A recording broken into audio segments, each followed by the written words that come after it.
তোকে হারিয়ে বুঝেছি তুই তাকালি থমকে যাবে আমার বুকের বাপাস, যদি তুই কাজল চোখে তাকাস। সব গল্পের শেষটা হাসিতে শেষ হয় না, কিছু গল্প শেষ হয় চোখের কোণে জমে থাকা নীরবতার অশ্রুতে। কাজল চোখের মেয়ে এমনই একটি গল্প যেখানে ভালোবাসা শুধু মুখে বলা হয় না, প্রতিটি ত্যাগ, প্রতিটি অপেক্ষায়, প্রতিটি নীরবতায় অনুভব করা যায়। কখনো মনে হয় জীবনের সঠিক মানুষকে পাওয়াটা সবচেয়ে বড় সুখ, আবার কখনো মনে হয় সঠিক মানুষকে ধরে রাখতে পারাটা সবচেয়ে বড় যুদ্ধ। তাই তো চোখ দুটোকে গরুর চোখ মনে এই হতো। নাটকটা দেখিয়ে দেয় ভালোবাসা মানে শুধু কাছে থাকা নয়, ভালোবাসা মানে বিশ্বাস রাখা, সম্মান করা আর শেষ পর্যন্ত পাশে থাকার চেষ্টা করা। তা যদি কখনো নাটকটা না দেখে থাকেন তাহলে একবার সময় নিয়ে দেখুন, হয়তো কোনো একটা দৃশ্যে নিজের জীবনের গল্পের সাথে খুঁজে পাবেন।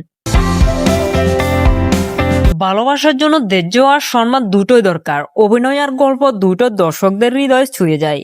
শেষ পর্যন্ত কি হবে সেটাই কৌতূহল এক মুহূর্ত কমে না। তার শুরু থেকে শেষ পর্যন্ত নাটকটা ধরে রাখতে আগ্রহী। এটা শুধু একটি নাটক নয়, অনেক মানুষের অনুভূতির প্রতিফলন। যারা ভালোবাসার গল্প পছন্দ করেন তাদের জন্য এটি একটি দারুণ একটি নাটক।